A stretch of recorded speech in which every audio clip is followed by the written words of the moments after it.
ትመረመራለች። ግን የእኛ ሰው ባለበት ሆስፒታል ነው የምትመረመረው።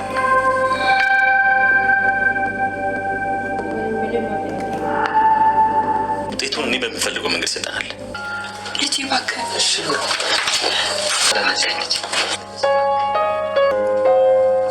በጣም ጥሩ ሆስፒታል ያውቃቻልን።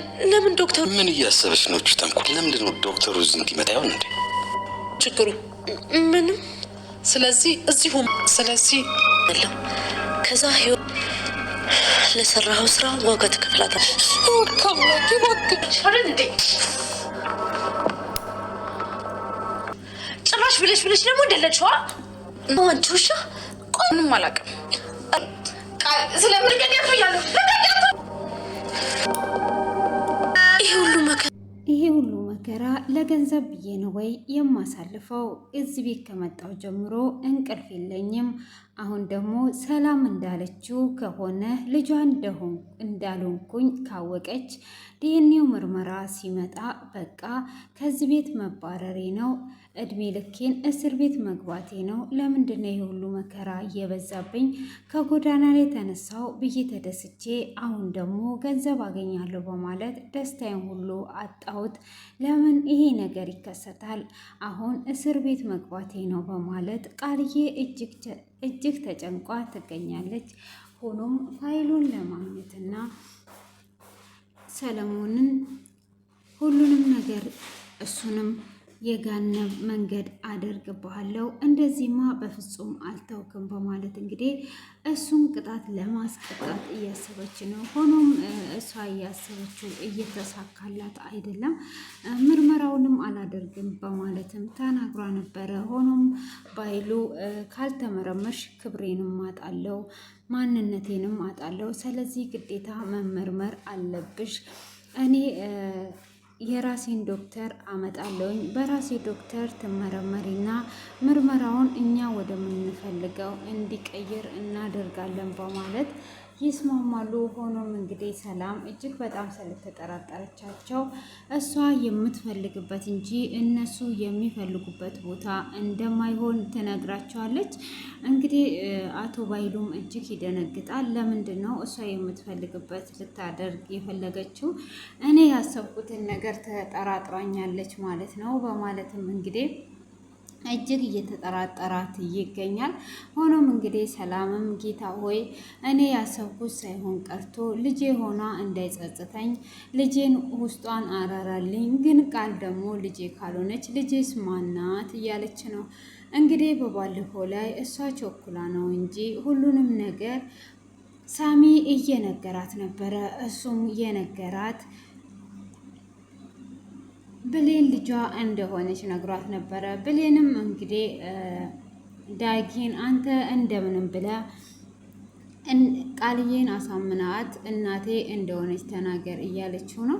ሆኖም እንግዲህ በዛ አይነት መልኩ ዛሬ ላይ ቃልዬ የዲኤንኤ ምርመራዋን ሰጥቷለች። እሱም እንግዲህ ሰላም የራሷ ሰው ነው መጥቶ ቤት ውስጥ ምርመራ ያደረገላት። ባይሉ ግን ውጤቱን እንደሚያስቀይረው እኔም ይሄው ሁሉ መከራ እያየው ያለሁት ከእህቴ ጋራም እየተጣለው ያለሁት ለገንዘብ ስል ነው። ስለዚህ ማንኛውም ሰው ገንዘብ ያሸንፈዋል። ስለዚህ ገንዘብ ሰጥተነው እኛ በፈለግነው መንገድ እናደርጋለን፣ አንቺ ምንም ነገር አትፍሪ እያላት ነው። ሆኖም እንግዲህ ቃልዬ በጣም ፈርታለች፣ የሆነ ነገር ይፈጠራል በማለት ፈርታ ትገኛለች። ያው ልጅ እንዳልሆነች ስለምታውቅ ማለት ነው።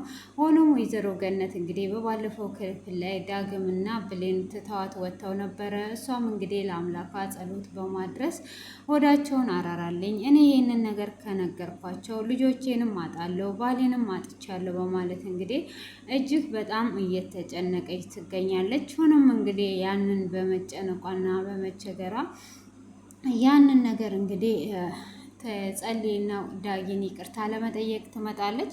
እንዳያችሁት እንግዲህ እግሩ ስር ወድቋ ይቅርታ ትጠይቀዋለች። እሱም እንግዲህ እሺ በማለት ይስማማል፣ ይቅርታ ያደርግላታል ማለት ነው። ሆኖም ብሌንንም ይቅርታ አድርግልኝ ብላ ብሌንም ይቅርታ ታደርግላታለች። በዛ አይነት መልኩ እነሱ ታርቀው ይገኛሉ ማለት ነው።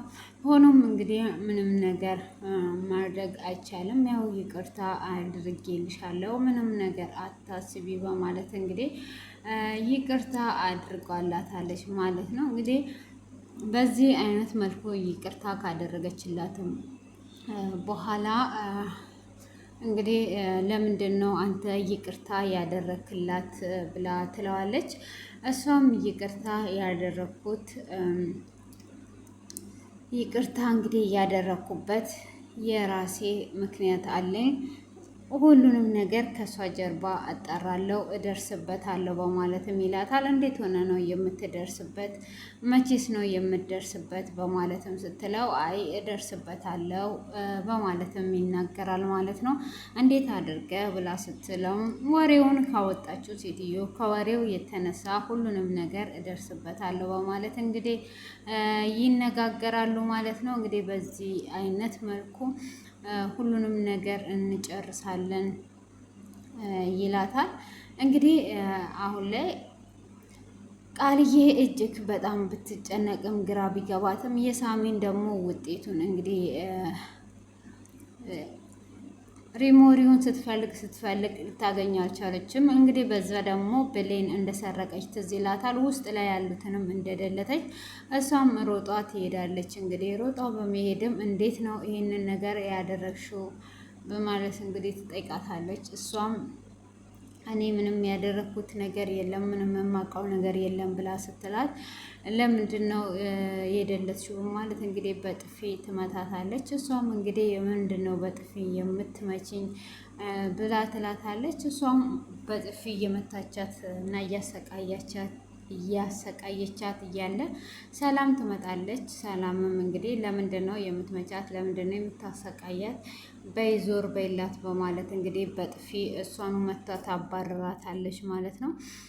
ከዛን እንግዲህ ምን እየተካሄደ ነው ያለውን ግራ ይገባታል።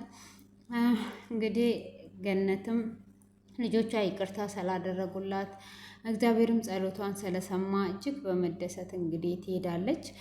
ሰላምም እያለቀሰች አይቷት አትዘኝ፣ ከባድ ለቅሶች እና አዘኖች ሲመጡ ደስታን ይዘው ነው የሚመጡት እና ለዛ አትጨናነቂ ብላ ትላታለች። ብለሽ ነው ብላ እንግዲህ ሰላም እጅግ በመጨነቅ እና በማዘን ላይ ነው የምትገኘው። ወዴት አድርጌ እንዴት አድርጌ ይሄ ነገር ሊለወጥና ሊቀየር ይችላል በማለት እንግዲህ እጅግ ግራ ገብቷታል ማለት ነው። ሰላም እንግዲህ እንዴት እንደሚሆን ቀጣይ ላይ ነው የምናየው።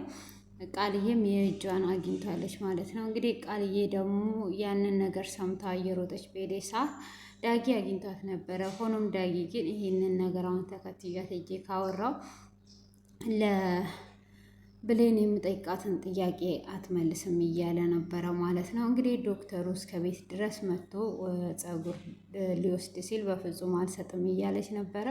ብሌንም ለምንድን ነው የመጣው ቃልዬ ምንና ነው እያለች እያለ እንግዲህ ልጅ መሆንሽን ለማረጋገጥ ፀጉርሽን መውሰድ አለብን በማለት ሲጠይቃትም ብሌን ትሰማለች። እሰይ ውርደትሽ መጣ እንግዲህ ቅሌትሽ ወጣ እያለቻት እንግዲህ እሷም አልሰጥም እያለች ብሌንም እየተደሰተች ነው።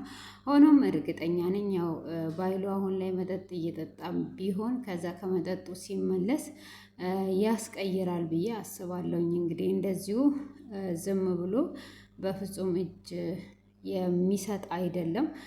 እንግዲህ ሳሚ በዚህ ጋር ብዙ ስራዎችንም ቢሰራ ያው ነገሮች ሳይበላሹ አይቀርም። ለተወሰነ ጊዜ እንግዲህ እነዚህ በገንዘባቸው የሆነ ነገር ያደርጋሉ። ሆኖም እንግዲህ ሰላም ትደርስበታለች።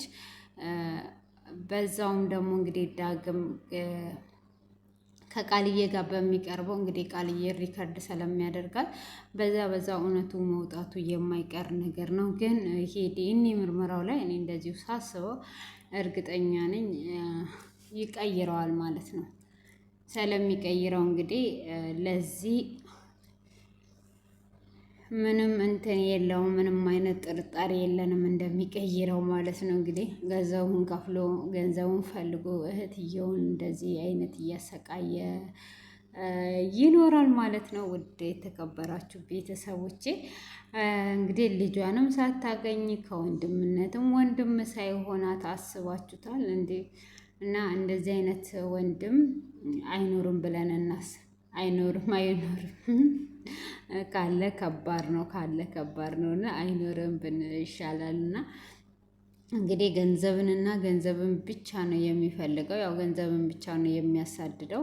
ስለሷ 10 ዓመት በስግደት ያሳለፈችውን ስለሷ ከልጇ ጋር መገናኘቱን ጭራሽ አላሰበውም። እንግዲህ እሷ ልጇን አቷ በስግደት ተሰቃይታ ብቻ እሱ እንዴት አድርጌ ነው ይሄንን ገንዘብ ከሰው ወስጄ የምጠቀመው የሚለውንና እሱን ብቻ ነው የሚያስበውና እንደዚህ ገንዘብ ከሚወድ ሰው ይጠብቀን። የእሱ ባሰ። ሁሉም ሰው ገንዘብ ቢወድም የእሱ ባሰ ማለት ነው። እንግዲህ የዛሬው ይሄንን ይመስላል። ውድ የተከበራችሁ ቤተሰቦቼ እናንተም ደግሞ አስተያየታችሁን ማስቀመጥ ትችላላችሁ። የተሰማችሁን ስሜት እስቲ ቀጣይስ እንዴት ይሆናል? ዲኤንኤው ይመጣል ወይስ ቃልዬ እምቢ እያለች ነበረ እና ብሌን እዛ ጋር ቆማለች።